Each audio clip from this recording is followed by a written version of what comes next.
The rain fell in sheets that August night, each drop striking the asphalt like a tiny hammer, and Elena Bennett stumbled through it at 3:22 in the morning with one eye swollen completely shut.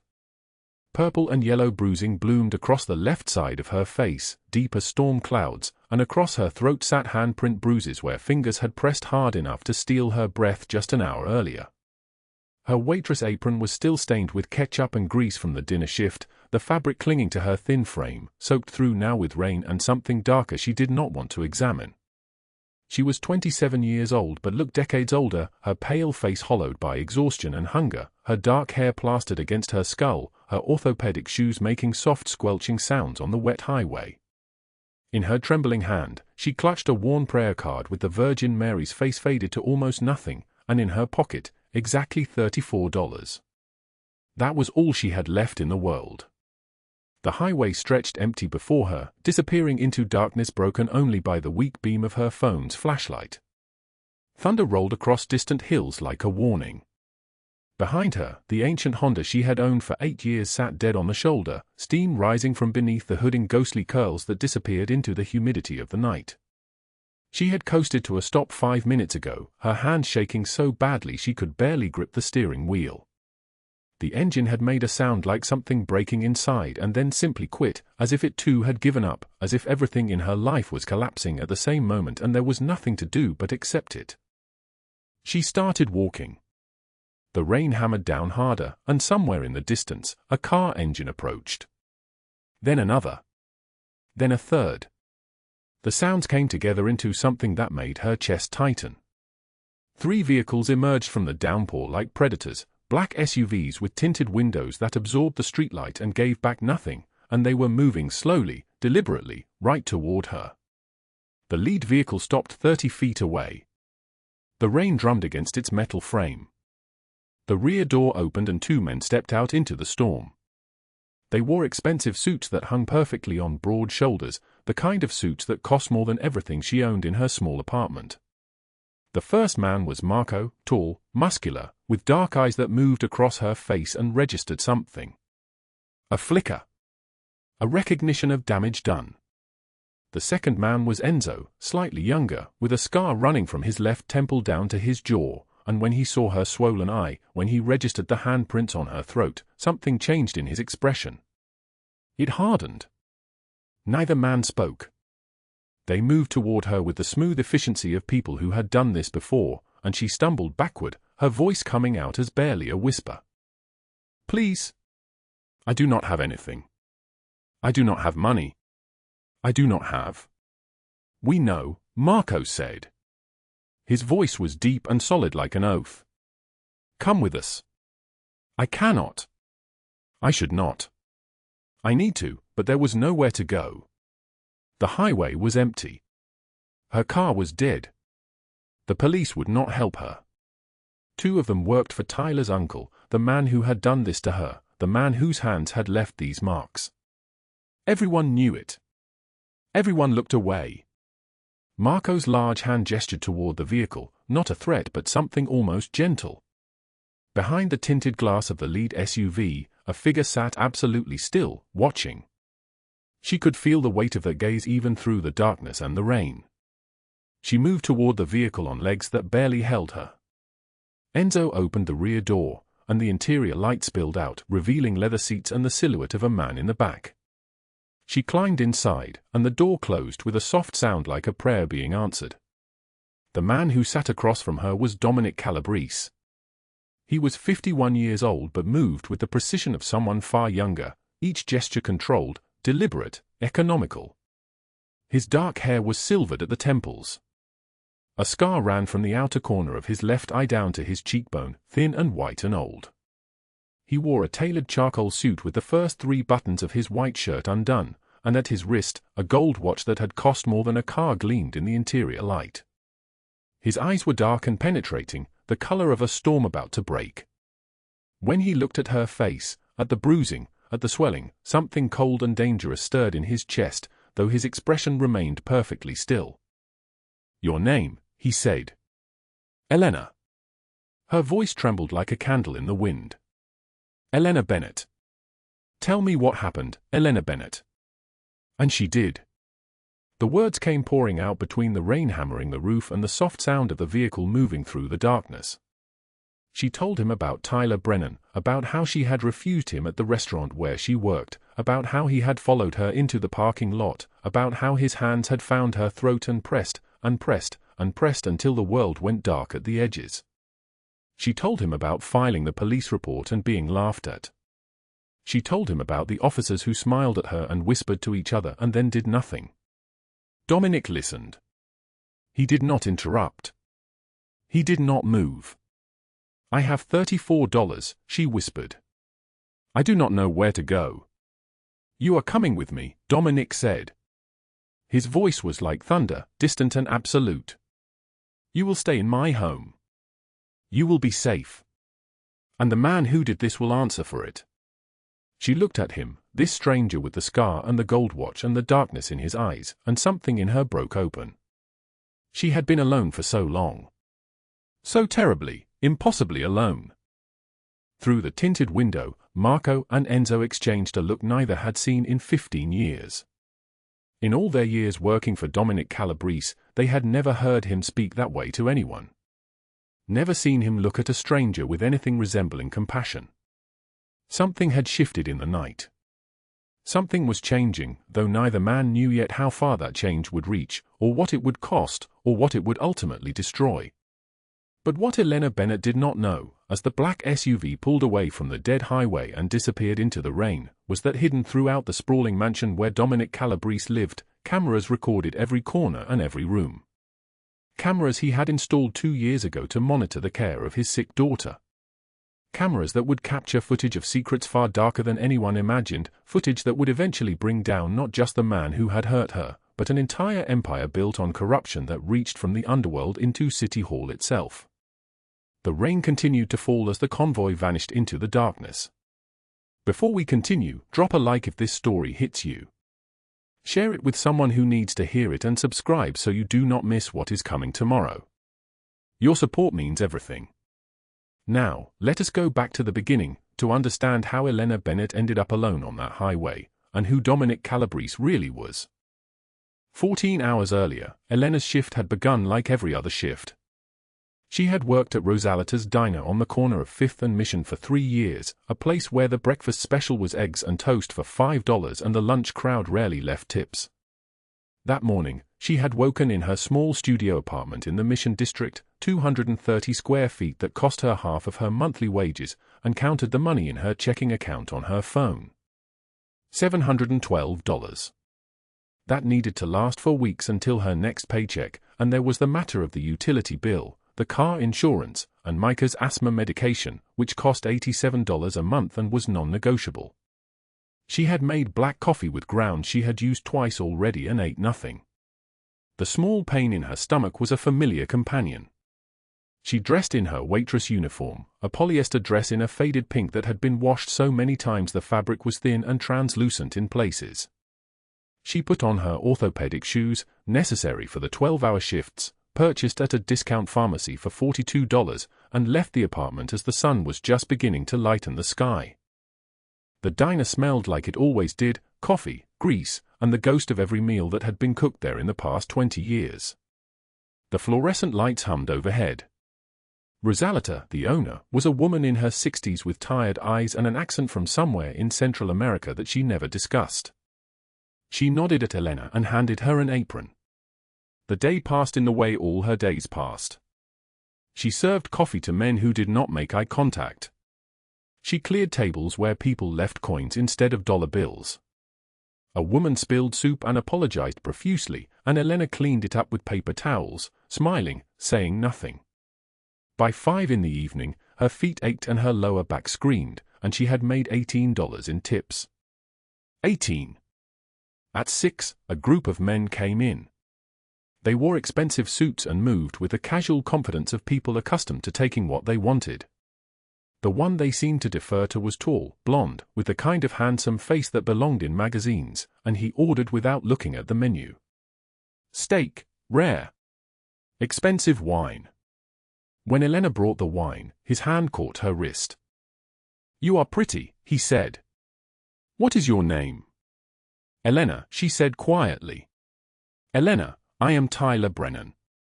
I think you should come out with me after your shift. I cannot. I have to. You will, he said. It was not a request.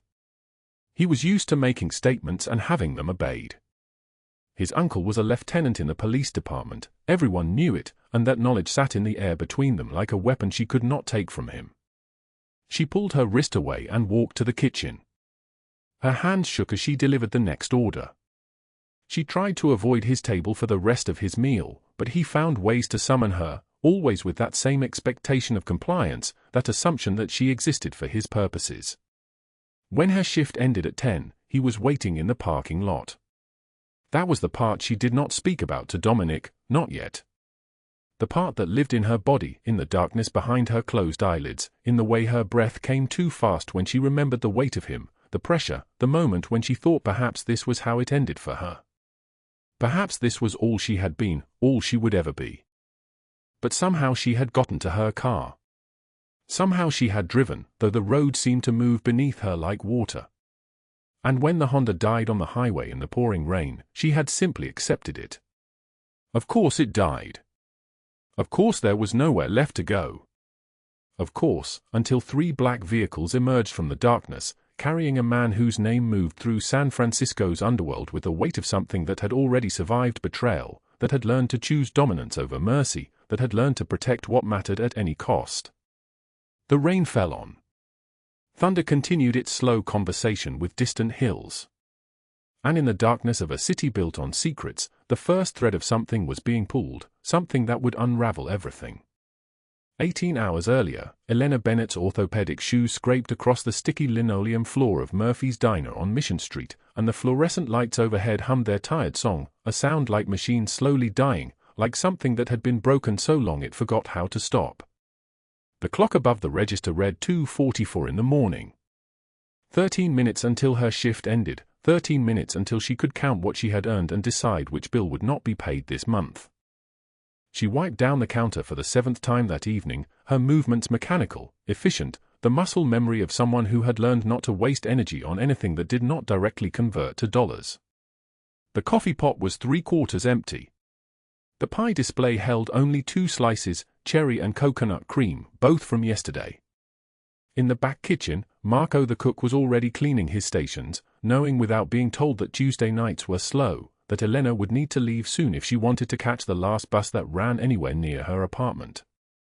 Her name tag was crooked. She did not straighten it. Her apron was stained with coffee that had set in weeks ago, brown marks like old blood that no amount of washing could remove, and she could not afford to replace it, so she wore it as evidence of how many hours she had logged here, how many shifts, how much of her life had been spent in this fluorescent purgatory. The only customer left was in booth 7, nursing black coffee that had to be cold by now. An older man, weathered, his clothes expensive but worn in a way that suggested he did not care if they were expensive anymore. He had ordered eggs and toast at 11 p.m., eaten half, and then just sat there, staring out the window at the rain that had started around midnight. Elena approached his table with the coffee pot, her back aching in that specific way that meant she had been on her feet for 14 hours straight. "Refill?" she asked, and her voice came out smaller than she intended, the voice of someone used to taking up as little space as possible. The man looked up, and his eyes, dark, tired, carrying the weight of something she could not name, held hers for a moment longer than felt comfortable. "No," he said. "I'm finished." She nodded and turned away. That was the kind of customer she preferred. The ones who did not speak, who did not demand, who understood that she was barely holding herself together and did not require her to perform anything beyond the bare minimum of service. At 2:55, she clocked out. The cash register sat at the front, and her tips for the entire shift, the 4-hour window from closing the lunch service and working through the dead hours of the night, added up to $17.42 in wrinkled bills and loose change. She counted it twice. $17.42. She already had $16 in her purse from yesterday's shift. That made $33.42. She found a crumpled $5 bill in her jacket pocket, folded so many times it felt like fabric. $38.42. Not enough. It was never enough. Her rent was due in 3 days.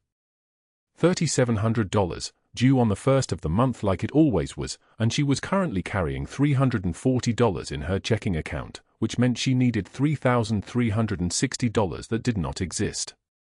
The eviction notice had been taped to her door in September. It was now November. She had called the legal aid clinic twice. Both times they had told her the same thing: you need to find money or find somewhere else to live. She stepped out into the rain, pulling her jacket tighter around her shoulders. The fabric was thin, worn through in 2 places at the elbows, and the cold went straight through it like the jacket was not even there. The parking lot stretched out in front of her, mostly empty at this hour, the streetlights casting everything in that sickly sodium yellow that made the world look like a photograph of itself, like something that had already died and was just going through the motions of still existing. Her Honda was in the far corner, a 2006 that she had bought for $2,000 5 years ago when she still believed the future might hold something different than this. The check engine light had been on for 6 months. The left window only rolled down halfway. The upholstery on the driver's seat had split open and she had duct taped it closed, and now the duct tape was peeling and foam was coming out like the car itself was falling apart at the molecular level, breaking down into its component parts, giving up. She reached for her keys and heard the sound behind her, footsteps, deliberate, moving across the wet asphalt with the certainty of someone who was not worried about being heard. Her stomach dropped. She did not turn around. She had learned long ago that turning around only showed fear, and fear was an invitation. Elena. That voice. She knew that voice the way she knew the sound of her own heartbeat, and that knowledge was a curse, not a blessing. She closed her eyes for exactly 1 second, long enough to let the dread settle into her bones, and then she turned. Tyler Brennan stood perhaps 15 feet away, his jacket expensive, his cologne the kind that cost more than she made in a week, his hair wet from the rain and somehow still perfect. He was handsome in the way that rich men could afford to be, with the kind of face that made women make mistakes. She had made that mistake once. The world had spent the last 2 years making sure she knew the price of it. "You're not supposed to be here," she said. It came out as barely a whisper.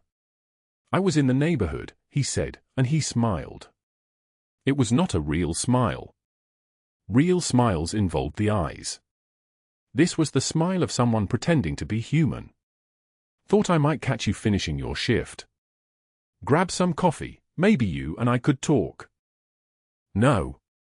The smile did not change. "No."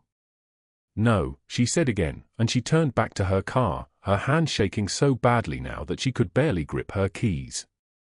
She shoved them into the lock and twisted, and the door swung open with its familiar squeak of protesting metal. He was beside her before she could slide into the driver's seat.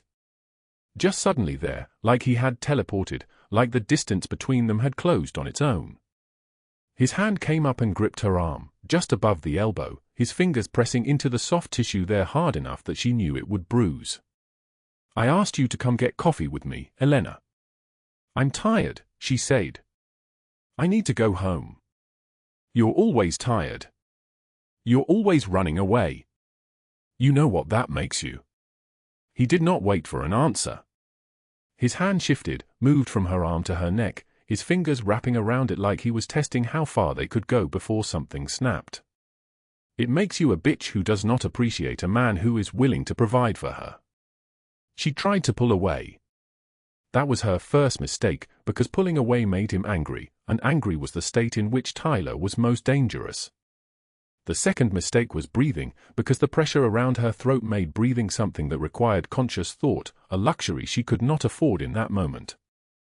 The rain fell harder.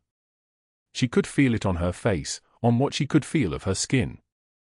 The world was narrowing, the edges going dark, the way she imagined drowning might feel, except she was still on solid ground, still in the parking lot of Murphy's Diner, still in the city that was supposed to protect people and had instead taught her that protection was only for those who could afford it. She saw lights. Not stars, she knew what stars looked like, had seen them once in a photograph, but the kind of lights that bloomed in your vision when oxygen stopped reaching your brain. They were beautiful and terrible, and she thought, in the strange clarity that comes in moments of absolute terror, that this was how it would end. On a rain-soaked parking lot. At 3:04 in the morning. With no one watching. With no one to tell anyone it had happened at all. A sound cut through the roaring in her ears. An engine, close, moving fast. Headlights swept across the lot, and suddenly the pressure around her throat released. She gasped, her lungs burning, her vision swimming back into focus in stages. Tyler was already walking away, moving toward his own car with that unhurried confidence of someone who knew there would be no consequences, who understood that the world had been structured to forgive men like him.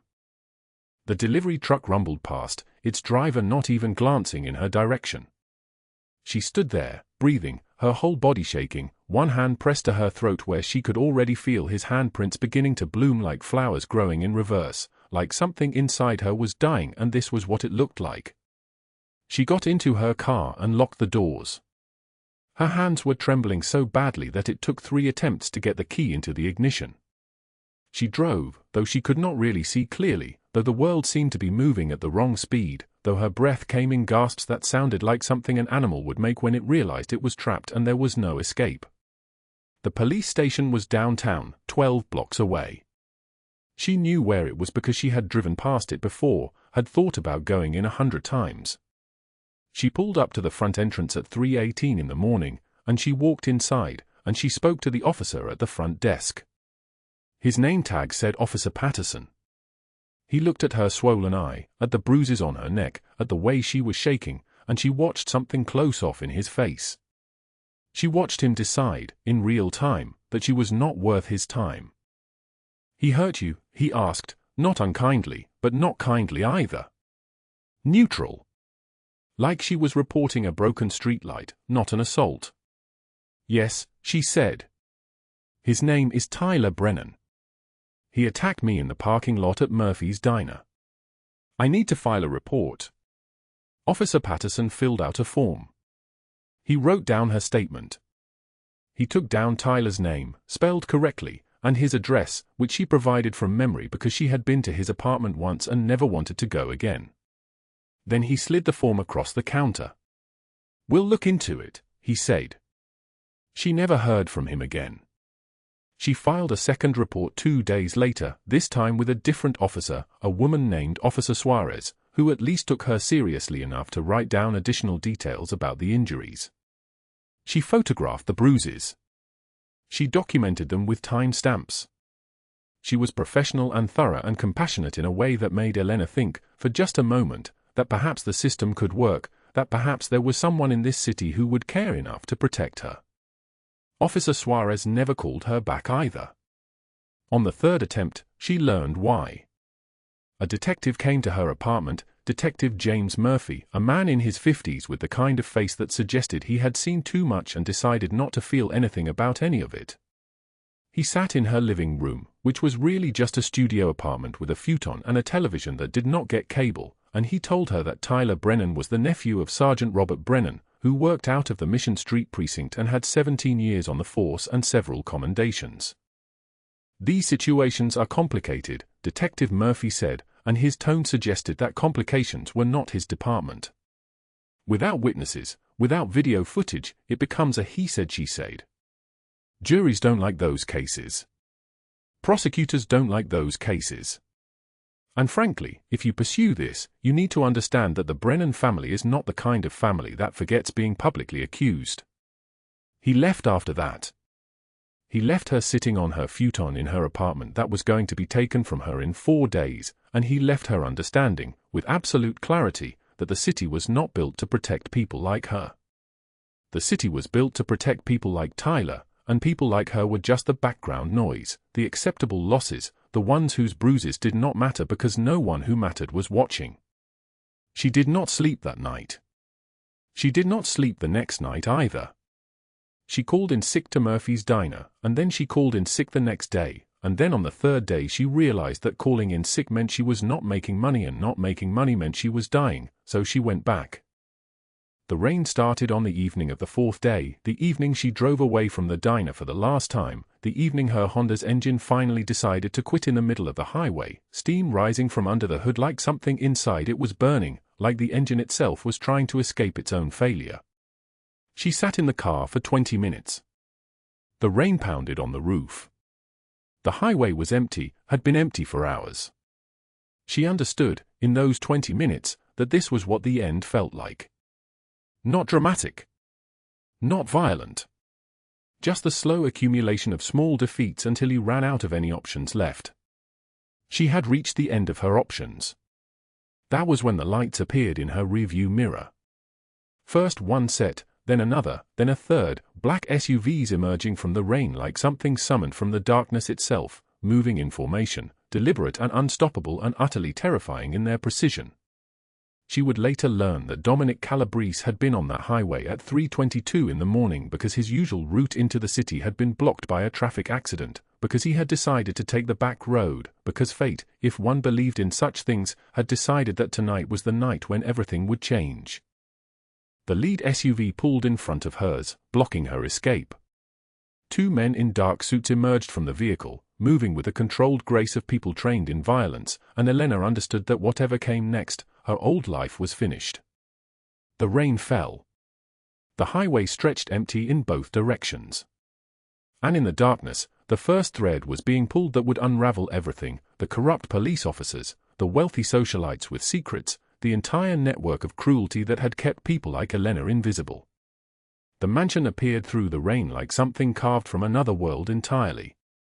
For stories of pale limestone, arched windows glowing gold against the November darkness, a circular drive lined with marble sculptures that cost more than Elena Bennett had earned in her entire 27 years of breathing. Dominic Calabrese carried her through the brass-handled doors himself, and his men, Marco and Enzo and the others, froze in the foyer. Not because of the woman bleeding on his cashmere coat. Because their boss, in 15 years of loyalty, had never touched anyone with gentleness. Never carried. Never held. The hallway stretched before them in cream and shadow, and Elena saw them before she understood what she was seeing: cameras. Small black domes mounted in the ceiling corners, along the baseboards, above the doorways. Watching. Always watching. Dominic did not explain. He moved through the mansion's interior like a man moving through his own mind, turning a corner where the wall displayed a grid of monitors, 47 screens glowing in the darkness of his private office, each one a different angle, a different room, a different moment of surveillance. He set her down in a guest room on the second floor, and a nurse appeared, a woman with grey hair and clinical eyes, who began the careful work of cleaning the handprint bruises from Elena's throat. The marks were shaped like fingers. Tyler's fingers. Elena watched the nurse work and said nothing. In the office downstairs, Dominic stood before the wall of screens. One section showed his daughter's bedroom on the third floor. Micah, age 6, lay sleeping under a quilted blanket, monitors attached to her small chest, recording heart rate and breathing patterns and oxygen saturation. A camera above her crib captured her face in profile. Another mounted on the dresser caught her from the side. A third, concealed in the crown molding, recorded the entire room. 6 months ago, after the diagnosis came back positive, autoimmune disorder, seizure risk, complications that could escalate without warning, Dominic had installed the system. Not paranoia. Love. His physician required documentation. Continuous observation. There had to be a record of every breath his daughter took, every irregular heartbeat, every moment of suffering, so the doctors could understand what was happening inside her small body. Dominic could not cure her. He could not kill the sickness away. But he could watch. He could be present in every second, every frame, every moment of her fragile existence. The screen showed the rest of his domain. Kitchen. Dining room. Hallways. The garden with its fountains and climbing vines. The sitting room where Marco stood talking into his phone. The garage with 5 black SUVs lined up like soldiers. The medical wing on the ground floor with its pharmacy and examination table. Every corner accounted for. Every angle documented. This was what it meant to be a man with something to lose. After his brother Luca had sold the family to the Marchetti Syndicate 5 years ago, sold them for $2 million and a promise of territory, Dominic had learned that love and empire could not coexist without surveillance. Without proof. Without the constant knowledge of who was where and what they were doing. The war that followed Luca's betrayal had lasted 8 months. Dominic's brother died on a Tuesday morning in a warehouse in Oakland, shot 7 times, his body left in the rain. Since then, Dominic had built his security apparatus like a man building a fortress against time itself. Every room was a moment preserved. Every screen was a prayer. Marco knocked twice and entered, moving his substantial frame carefully through the doorway. Dominic did not turn from the screen showing Micah's breathing, in, out, the steady rhythm that meant alive, meant present, meant not yet lost. "The woman is resting," Marco said. His voice carried the weight of unasked questions. The nurse gave her antibiotics and pain medication. She asked twice if she could leave. Dominic's jaw tightened. "What did you tell her?" "That the boss said she stays until she is safe." For the first time in years, something flickered across Dominic's face, something that looked almost like approval. Marco had served him since he was 23 years old, had held guns in situations that would make normal men scream, had buried bodies and maintained loyalty through a civil war within his own organization. But Marco had never seen his employer show this kind of measured compassion. This careful attention. This was new territory. Dominic finally turned from the screens. His face in the monitor light showed the scar that ran from his left eye to his cheekbone, a legacy from a knife fight when he was 19, before he understood that violence was a language with no forgiveness in its grammar. His eyes were the color of a storm, dark and roiling, and they fixed on Marco with absolute intensity. "No one leaves," Dominic said.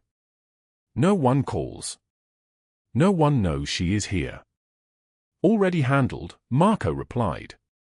"Communications blackout. She used a credit card at the gas station before her car died. I have people checking every hospital, every hotel, every shelter within 50 miles. If anyone is looking, we will know first." What Marco did not know was that someone was already looking. Across the city, at a bar on Columbus Avenue with neon signs reflected in the windows and the sound of ice against whiskey glasses, Tyler Brennan sat at a corner table with his phone in one hand and rage in his other. He was 28 years old with the kind of face that men trusted before they understood their mistake, handsome in a calculated way, the kind of handsome that learned how to smile in mirrors. His uncle Davis Brennan, sergeant with the SFPD, sat across from him in his police uniform, drinking something dark and studying his nephew with the expression of a man who had made a series of decisions he no longer questioned. "She can't have gone far," Tyler said. His voice was soft, and that was worse than shouting. Soft voices were the ones that carried real violence. "Her car is still on the highway. She had maybe $40 when she left the diner." Sergeant Davis Brennan pulled out his phone and made a call. His face was older than Tyler's, weathered, creased, marked by 23 years of police work, but his eyes held the same cold calculation. "Traffic cameras on 101 from mile markers 14 through 32, he said into the phone. "I need footage from 3 a.m. onward. High priority. Personal favor." He listened for a few seconds, then nodded. "Good. Send it to my email." He turned back to his nephew. The car was found at 3:06. No body. No signs of struggle beyond what you already gave her? She either hitchhiked or someone picked her up. "She belongs to me," Tyler said. The words came out simple and absolute, the way a child might state that a toy belongs to him. "She is my property." "Family is family," Davis replied. His tone suggested this was a conversation they had had before, and it had been decided long ago. "I will help you find her." What neither of them could see was the camera mounted on the streetlight 2 blocks away, recording their conversation, capturing every word, every gesture, every moment of conspiracy. The camera belonged to a system that Dominic Calabrese maintained across 17 blocks of the city. Insurance. Insurance against exactly this kind of threat. Meanwhile, at the Fairmorn Hotel on Nob Hill, a champagne gala unfolded across 3 ballrooms decorated in white and gold and the gleaming surfaces of wealth that had been accumulated over generations and preserved through marriages and murders. Cordelia Blackwood stood near the orchestra stage in a dress that cost $17,000, diamonds catching the light at her throat and wrists and ears. She was 42 years old and carried her age like a beautiful weapon, perfectly maintained, perfectly presented, perfectly aware of exactly how much power her appearance still wielded. Around her neck, a necklace of emeralds, each one the size of a thumbnail. Around her wrist, a watch that cost more than most people's houses. She held a glass of champagne and waited. When Elena Moschetti appeared, the wife of the rival family, draped in black silk and the kind of weariness that came from knowing too much, Cordelia's smile became something careful and poisonous. "Darling," Cordelia said, and they kissed near each other's cheeks in the way that wealthy people kissed when they were not quite friends. "You look exhausted." Elena Moschetti took a champagne flute from a passing server and settled into conversation. "My husband is dealing with territory disputes. The usual complications." "I heard about Dominic," Cordelia said, and she let the name sit in the air like a thrown blade. "He has been distracted lately. Keeping someone at his house. Very unusual. I have not seen him at the usual events for weeks." Elena Mochetti's eye sharpened with interest. "Someone?" "A woman," Cordelia said. She let a small smile play across her lips. "Young. Not his usual type. Perhaps he is finally losing his edge. Perhaps opportunity is presenting itself for those who are paying attention." The conversation continued around the orchestra, 2 women trading information like currency, like power, like the small and vicious tools of a world where loyalty was bought and sold and destroyed. Cordelia Blackwood had been close to the Calabrese family once. She had attended Micah's baptism, had held the newborn in her arms, had felt something shift in Dominic when he looked at her across the church. That had been 6 years ago. For 6 years she had waited for him to see what she was offering. Instead, he had humiliated her at a family gathering, had made a comment in front of others about her neediness, and that comment had transformed her from a woman seeking connection into a woman seeking destruction. She had been feeding intelligence to the Moschetti family for 3 years. Not for money. For vengeance. For the particular pleasure of watching Dominic Calabrese lose everything the way she had lost his attention. Back at the mansion, Dominic stood in his office and reviewed footage from the street cameras outside his property. His security system was state-of-the-art, military-grade, the kind of thing that law enforcement agencies used in federal investigations. He scrolled through the feeds, watching the normal traffic of the city, cars passing, pedestrians moving under umbrellas, the ordinary choreography of a Wednesday evening. And then he paused. A car. The same grey sedan had appeared on camera 4 times over the past 3 nights. Different times, different angles, but always positioned across the street from his property. Always watching. The license plate was visible on the 4 a.m. footage from Saturday morning. Dominic ran the plate without using official channels. He had connections in the DMV, people who owed him favors, people who understood that his requests were not optional. The car belonged to a rental company. The rental had been made with a credit card under a false name. Someone was hunting her. Dominic stood before the wall of screens and made a decision that would change everything. He picked up his secure line and called Marco. "Bring me everything you can find on Tyler Brennan," Dominic said. His voice was quiet, and that was worse than shouting. Soft voices were the ones that carried real violence. "I want his daily schedule, his associates, his vulnerabilities, everything. And Marco, do not let anyone know you are looking." "Already on it," Marco replied. After 15 years together, Marco understood that his boss's movements always preceded danger. "What have we got?" "A problem," Dominic said. "And a very short window to solve it." He ended the call and looked back at the screens showing Micah's room. His daughter was still sleeping, her small chest rising and falling with the steady breath of a child unaware that the world was beginning to move against her father. Dominic had kept her safe from every external threat. But sometimes the worst threats came from inside the people you thought you had already defeated. The grey sedan had appeared 4 times in 72 hours, always watching, always waiting. Dominic Calabrese stood before the wall of security monitors in his study, the soft glow casting his face in sharp angles. His hand moved across the keyboard with practiced precision, rewinding footage, isolating timestamps, building a case against an enemy he had not yet identified.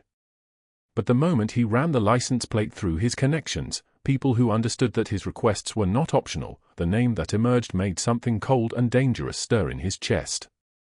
Tyler Brennan. The same man whose hands had left bruises on Elena's throat. The same man she had tried to escape. Dominic picked up his secure line and called Marco without hesitation. "Bring me everything," he said, his voice quiet, and that was worse than shouting. Soft voices were the ones that carried real violence. Every contact Tyler has. Every debt. Every weakness. And Marco, what I am about to ask you cannot be spoken aloud to anyone. Already moving, Marco replied. After 15 years together, they understood each other in the language of necessity. "What are we stopping?" "A man who made a mistake," Dominic said. "He chose to hunt someone under my roof." The call ended. Dominic looked back at the screen showing Micah's room, where his daughter slept with the steady breath of a child unaware that the world was beginning to move. He had kept her safe from every external threat. But sometimes the worst threats came from inside the people you thought you had already defeated. The next morning arrived grey and suffocating, humidity pressing down on San Francisco like the lid of a coffin being sealed. Elena stood at the kitchen window watching Micah color in a workbook, the girl's tongue pressed between her teeth in concentration, when the intercom buzzed. 3 times in rapid succession. Not the soft chime of a visit. Dominic was in the study when Marco came to him. Police at the gate. 2 uniforms and a man in street clothes. Demanding to speak with you. The study door opened before Dominic could respond. Elena stood there, her face draining of color. "It's Tyler," she whispered. "I can see him from the upstairs window. He's here with cops." Dominic rose from his desk with the deliberate grace of a man accustomed to moving through the world without resistance. He descended the stairs and walked through the front doors where Marco and Enzo stood shoulder to shoulder, blocking the gate. The August heat struck him like a physical force. Tyler Brennan stood beyond the wrought iron, flanked by 2 uniformed officers and a man in detective's attire, Sergeant Davis Brennan, Tyler's uncle, his uniform crisp and authoritative like a costume worn by a corrupt actor. "Mr. Calabrese," Tyler called out, his voice carrying the false confidence of a man protected by a system that had already decided his guilt was irrelevant. "We need to speak with Elena Bennett. She's wanted for questioning in a theft investigation. A watch, some jewelry, approximately $5,000 in cash. We need her to come with us for questioning." Dominic said nothing. He simply looked at the man, and in that look was every calculation he had made about Tyler Brennan's worth. Found it to be nothing. "She's my fiancée," Tyler continued, sensing weakness in the silence and pressing forward. "She's confused, she's not thinking clearly. She needs help, professional help, and she's not safe here with." "Leave," Dominic said. The word fell like a blade through the humid air. "Sir, this is official police business," Sergeant Brennan interjected, his hand resting on his belt near his handcuffs. "We have the authority." "No," Dominic interrupted, his voice soft as silk over steel. "You do not. This is private property. Leave now or I will have my attorney file a harassment complaint before you reach the street. Your nephew is not welcome here. You are not welcome here. The next time you approach this gate, it will be as part of an investigation that ends your career." He turned to leave, dismissing them with the finality of a sentence being delivered. "Wait," Tyler called out, desperation cracking through his false composure. "You think you're protecting her. But you can't protect her forever. And if something were to happen to your daughter, your sick daughter, well, that would be terrible. That would be very terrible indeed." The world stopped. Marco's hand moved to his jacket. Enzo stepped forward. Dominic raised one palm, a single gesture that froze both men where they stood. He turned back slowly. Deliberately. Every movement controlled and purposeful. When he spoke, his voice emerged like the rumble of distant thunder, each word carrying the weight of an unalterable sentence. You have 5 seconds to leave before I stop behaving like a reasonable man. 1. The officers exchanged glances. Sergeant Brennan's hand fell away from his belt. Tyler's face had gone the color of old concrete. 2.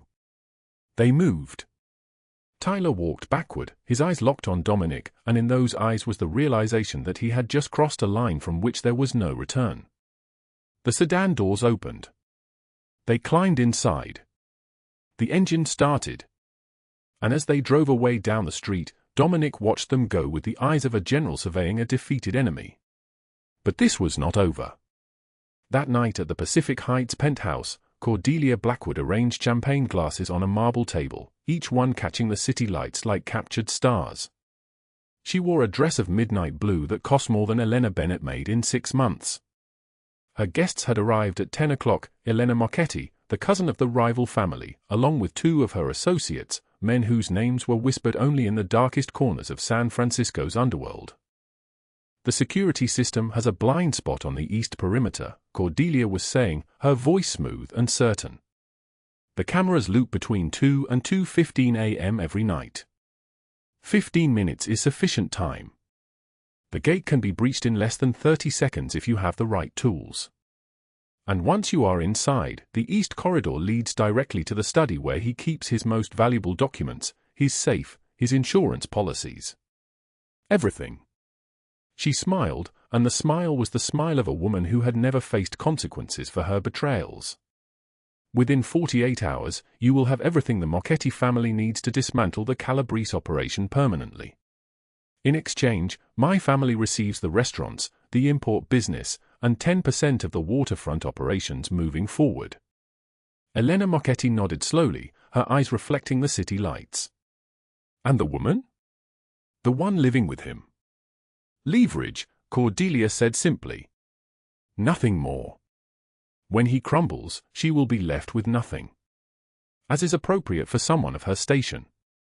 The conversation continued, each word captured by cameras hidden in the air vents, the baseboards, the decorative plants that Dominic's people had installed weeks earlier.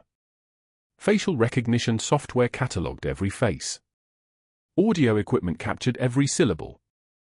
And by the time Cordelia poured the final glass of champagne, the entire conspiracy was documented with the precision of a legal brief. But Elena Bennett did not know about the cameras. She only knew what came after. At 2 o'clock in the morning, Elena stood on the balcony of Dominic's mansion with the humid August air thick enough to taste, thunder rolling in the distance like the world cracking open. Her hands trembled as she gripped the stone railing. The city lights reflected on wet pavement 3 stories below, and she looked at them the way a drowning person looks at the surface of water they will never reach. Tyler will never stop. The thought arrived with the force of absolute certainty. He would keep coming back, keep threatening, keep involving the police who protected him because his uncle wore a badge and his family had money enough to make inconvenient problems disappear. And Dominic, how long could Dominic keep defending her? How long before he grew tired of the complications, before he decided that protecting nobody like Elena Bennett was not worth the risk to his daughter? The worn prayer card was in her pocket, waterlogged from the rain, falling apart at the edges. She pulled it out and looked at her mother's words, written in fading pencil on the back, "Never give up, Mija. The dark is always temporary." But her mother had never faced a man like Tyler. Her mother had not put a child like Micah in danger. Elena thought of Micah saying, in her small voice filled with hope, "You're my friend, Elena. And I do not want my friend to leave." One tiny thing stopped her. One small sentence from a girl who had so little time left, who somehow still believed that the world could be kind. Elena stepped back from the edge of the railing, soaking wet, her entire body shaking. She sobbed into her hands, not tears of despair this time, but something different.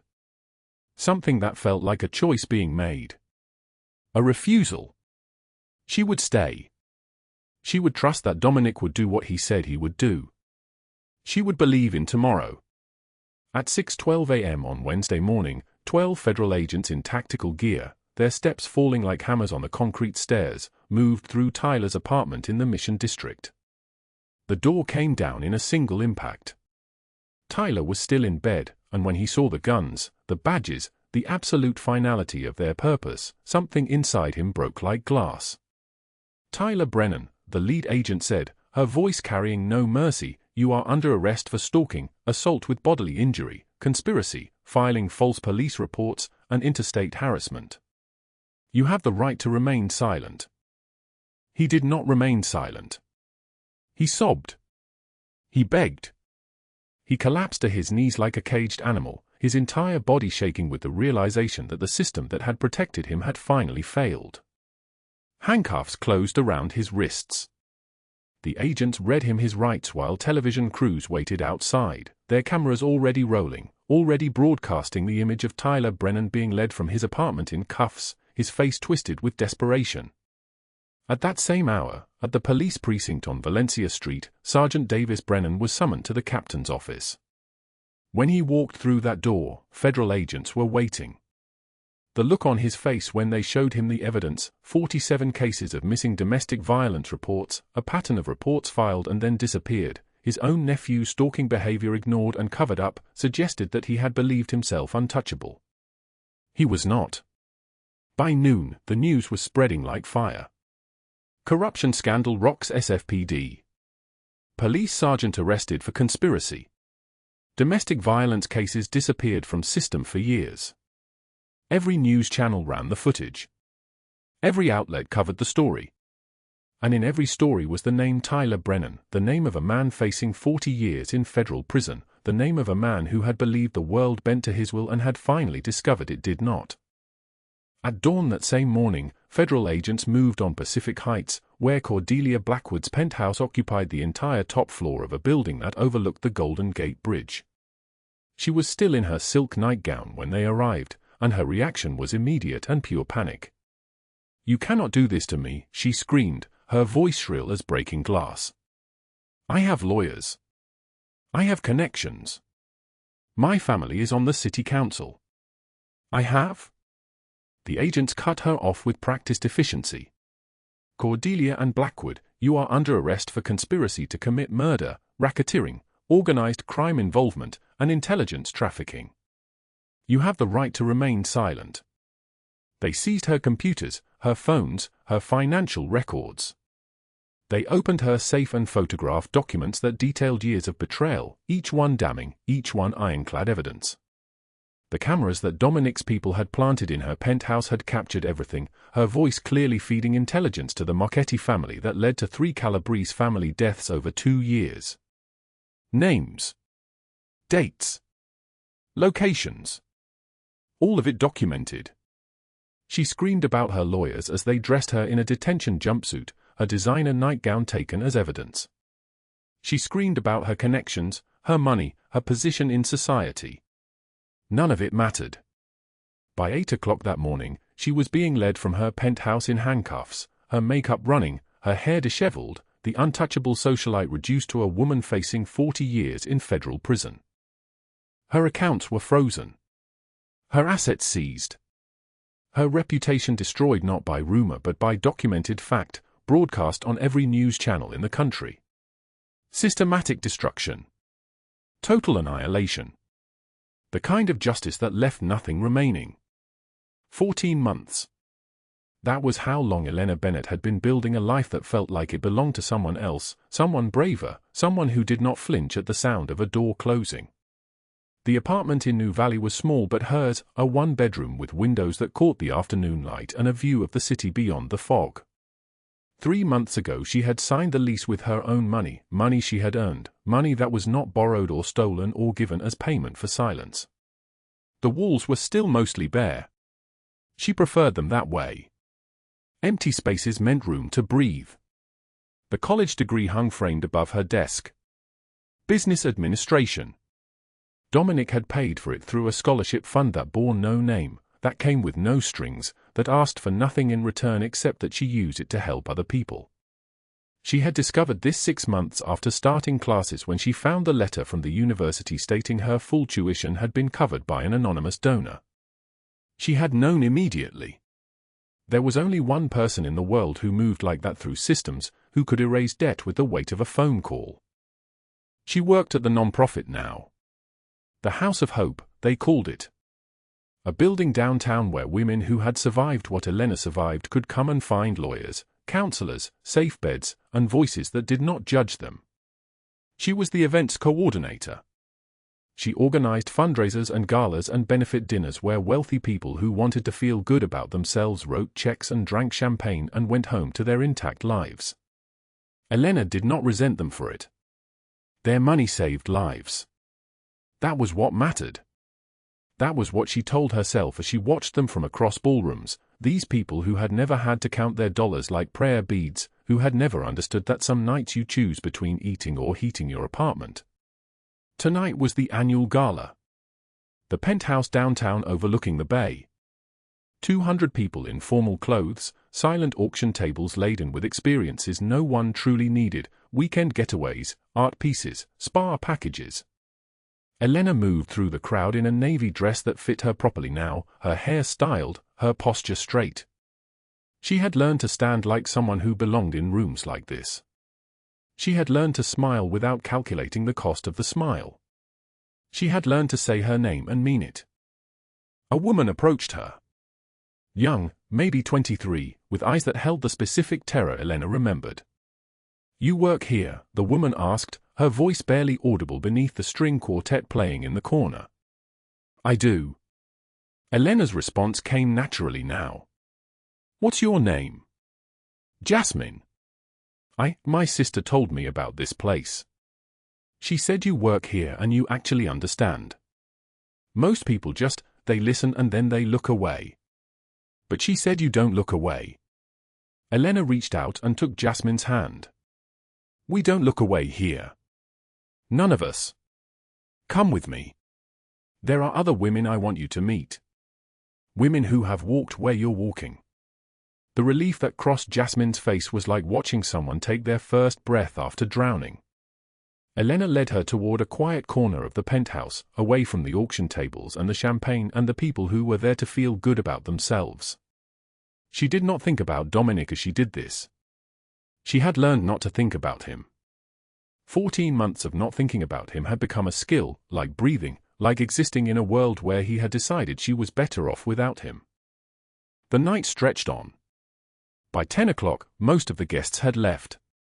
Elena stepped onto the balcony for air, needing to feel the cold of the November night on her skin. The city spread below her like a circuit board of light. The Golden Gate Bridge glowed rust-red in the darkness.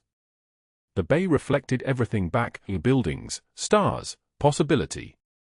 She had stood on this kind of balcony before, not in luxury but in desperation, 14 months ago when she was someone else, when she carried $34 and no hope. The balcony door opened behind her. The sound was soft but distinct. Elena did not turn immediately. She knew that sound. The way the hinges moved. The weight of someone crossing the threshold. The breathing of a man who had learned to be silent in dangerous situations. Dominic Calabrese stood in the doorway of the penthouse balcony wearing a charcoal suit that cost more than Elena's first month's rent. His hair had silvered further at the temples. His face held lines that had not been there 14 months ago. But his eyes were the same, dark and searching, like they were still looking for something they had already found and lost. "How long have you been standing inside watching me?" Elena asked. She did not turn around. The question carried no anger, only observation. "Long enough to see that you helped that girl tonight. The one with the terrified eyes. You gave her hope. You saw her when she felt invisible." His voice came like thunder rolling across water, deep, solid, inevitable. "That is what you do now. You give hope to people who have forgotten how to receive it." Elena turned to face him then. "You have not been to the house in 8 months. You disappeared the moment the trials ended. You paid for everything, the medical bills, the tuition, the apartment, and then you walked away like I was a project that was finished. You were not a project. His voice dropped lower. You were never a project. But I needed you to understand that you did not need me to survive. You needed to know that strength was already inside you.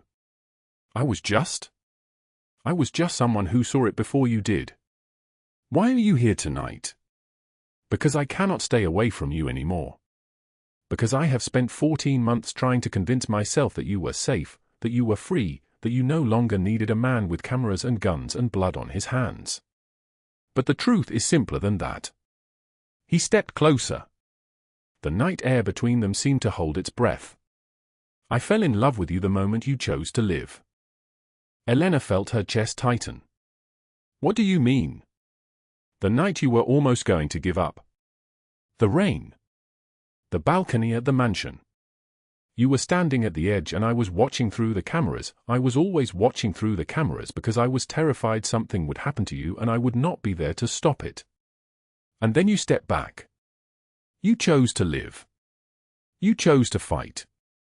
And in that moment, I understood that I had never witnessed true courage before. I saw the camera. Elena's voice came like a whisper. I saw it watching me. And I knew that meant someone cared.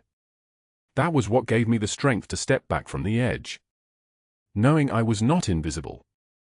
Knowing someone was watching because they loved me, not because they wanted to control me. Those cameras saved everything, Dominic said. They captured Cordelia's voice feeding information to the Mocchetti family. They captured Tyler making threats.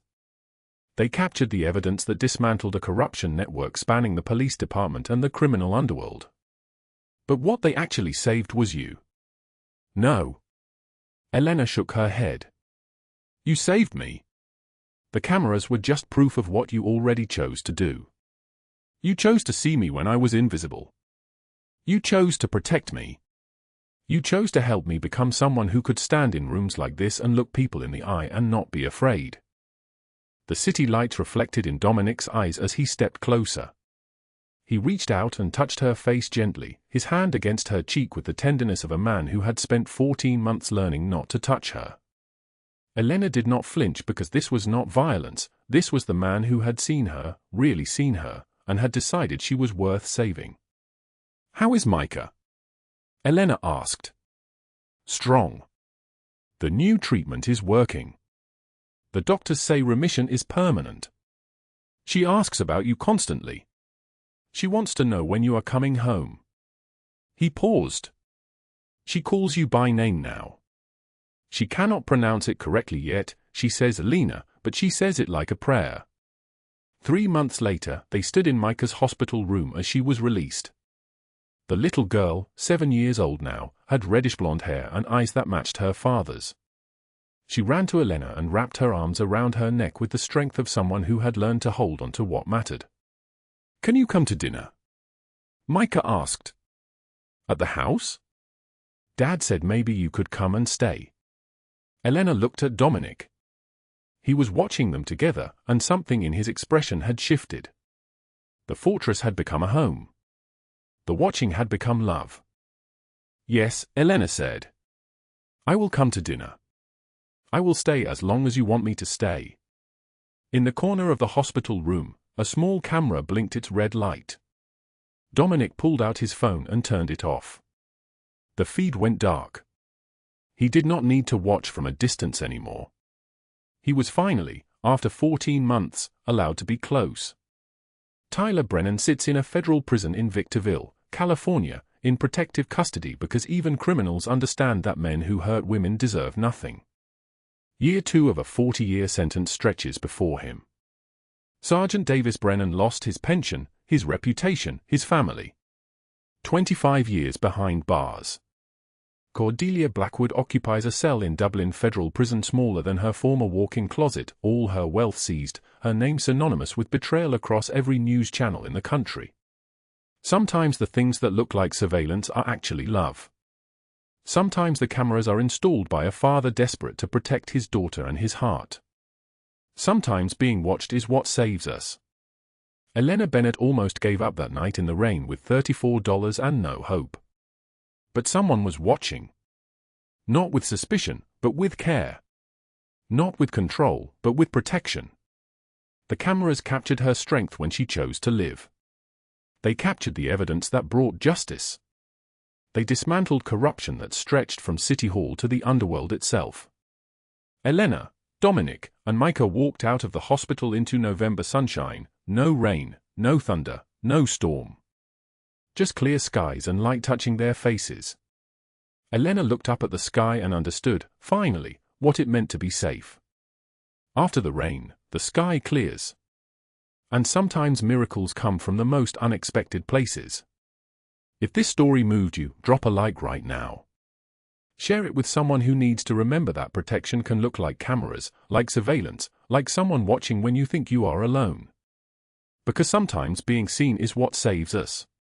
Subscribe because tomorrow we have another story that will remind you love appears in the strangest forms. Comment below, have you ever been protected by someone in a way you did not expect? Let us know. Thank you for staying with us until the very end. Goodbye, and we will see you again in the next video.